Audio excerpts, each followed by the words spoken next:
Everyone, मैं inspector Subhadra Verma. मैं आपको बताने जा रही थी कि आप अपनी याददाश्त को कैसे बढ़ाएंगे, कैसे अपने टॉपिक को जल्दी याद करेंगे।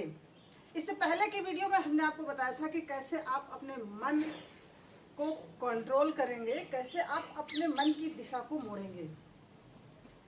आप जैसे आपका कोई दोस्त होता है, अपने दोस्त से अपनी बात शेयर करते हैं, उसी तरीके से आप अपने मन से दोस्ती कर लीजिए और उसे ये सिखाइए, उसे ये बताइए कि आपके टारगेट क्या है, आपका गोल क्या है, आप बनना क्या चाहते हैं, अचीव क्या करना चाहते हैं।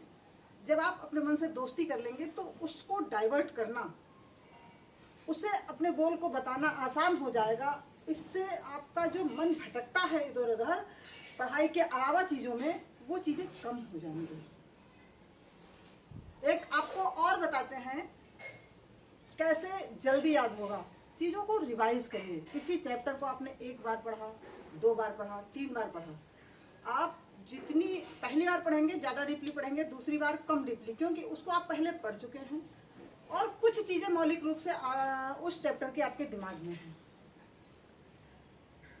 तो जितनी बार पढ़ेंगे चीज़ें उससे ज़्यादा आपके दिमाग में आती रहती है। लेकिन हर बार आप डीपली पढ़िए और जब भी आप पढ़ते हैं तो उसमें से कुछ क्वेश्चन अपने मन से निकालिए। जो एक्सरसाइज के लिए क्वेश्चन दिए होते हैं उसके अलावा भी कुछ क्वेश्चन अपने मन से निकालिए और उनको पढ़ के उनको हल करने की कोशिश करिए।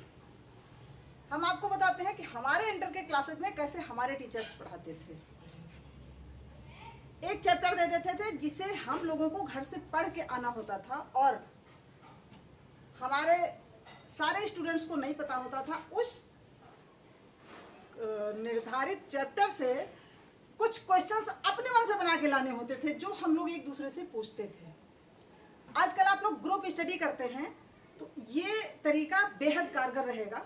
जैसे आप अपनी फ्रेंड सर्कल में आप सेलेक्ट कर लीजिए कि किस टॉपिक को पढ़ के बैठना है, एक जगह कलेक्ट होके बैठना है और जो भी चैप्टर आप तैयार करके जाएं, जिस टॉपिक को चूज करें, सारे लोग उसी टॉपिक को 1 या 2 टॉपिक जो भी चुन लें, उसमें से अलग अलग अपने अपने क्वेश्चन तैयार करके रखें जो एक दूसरे से डिस्कस करेंगे। तो ये केवल उस चैप्टर के क्वेश्चन नहीं हल करेंगे, क्योंकि दूसरे के क्वेश्चन उस बुक में भी नहीं है, आपके दिमाग में भी नहीं है। जो आपके साथ ग्रुप स्टडी करेगा वो उसके दिमाग की देन है। तो ये आपके चैप्टर के क्वेश्चंस ही नहीं हल होंगे। इस तरह से आप आने वाली प्रॉब्लम्स के लिए, लाइफ में पता नहीं है कब कौन सी प्रॉब्लम आती है, कब कौन से क्वेश्चन आते हैं, कब कहाँ पर हमें जो है कैसे किन समस्याओं का हल करना पड़ता है, उस चीज़ के लिए आपको मानसिक रूप से तैयार करेगी। एग्जाम में भी पेपर में क्या आएगा किसी को कुछ नहीं पता है। आप क्या क्वेश्चन पेपर में क्या आएगा कुछ भी नहीं पता है। तो जब इस तरह से क्वेश्चन नए नए, एक ही चैप्टर से नए नए क्वेश्चन निकालकर जो आप सॉल्व करेंगे अपने दोस्तों के माध्यम से, अपनी ग्रुप स्टडी के माध्यम से, तो वो चीज़ें आपको एग्जाम के लिए भी प्रिपेयर करेंगी और लाइफ के लिए भी प्रिपेयर करेंगी। एक और बात है, कौन सी चीज़ें हैं जो हमें याद रह जाती हैं और कौन सी चीज़ें हैं जो हमें जल्दी याद होती हैं। आप जब भी पढ़ते हैं, कोई भी अचीवर है जिसने भी अपने गोल को पा लिया है, आप उनसे डिस्कस करके देखिए, बात करके देखिए, तो वो आपको लर्न करने का एक फार्मूला बताएंगे कि आप जो भी पढ़ रहे हैं उसको अपने दिमाग में कोई मूर्त रूप दे दीजिए। यानी उसे किसी डायग्राम से, किसी घटना से, किसी चीज़ से जोड़ दीजिए, तो वो चीज़ें जल्दी लर्न होती हैं। वो चीज़ें कुछ भी हो सकती हैं, आप उसको अपने हिसाब से अपने मेमोरी में कैसे फिट करते हैं ये आप पर डिपेंड करता है। एक पेंसिल्वेनिया विश्वविद्यालय में एक रिसर्च हुआ 250 लोगों पे, जिसमें उन्होंने ये पाया कि आप जब किसी चैप्टर को पढ़ते हैं उसको डीपली पढ़ लीजिए।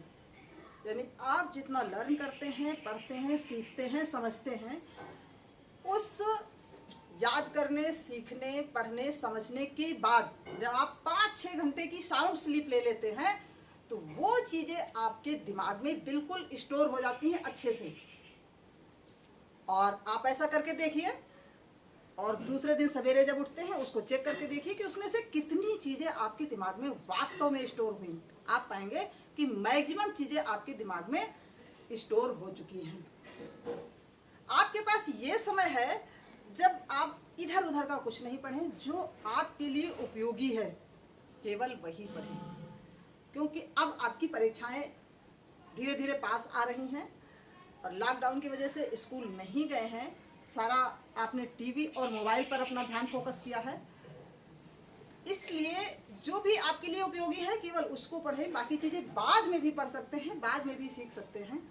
एक और तरीका मैंने अपने पिछले वीडियो में भी बताया था कि जब आप पढ़ते हैं, जिस समय आपकी ऑनलाइन क्लास नहीं है, तो उतनी देर के लिए अपने टीवी और मोबाइल आदि चीज़ों को दूर रख दीजिए, अपने से उनको दूर करके रखिए, तो चीज़ें जल्दी याद होंगी। क्योंकि अगर आपका मोबाइल रखा है, आप अपने फेसबुक और व्हाट्सएप को चेक करते रहे, टीवी के पास बैठे हैं, आपका ध्यान जो है बार बार गेम में या टीवी या मोबाइल में लगा रहेगा। इसलिए आप जो भी पढ़ें एकदम डीपली अपने एम के लिए समर्पित हो जाएं। चीज़ें अगर आपको जल्दी याद करनी है तो डीपली अपनी एम के लिए समर्पित हो जाएं, तभी आपको जल्दी चीज़ें याद होंगी। इसी के साथ जय हिंद, मिलते हैं नेक्स्ट वीडियो में कुछ और टिप्स लेकर के।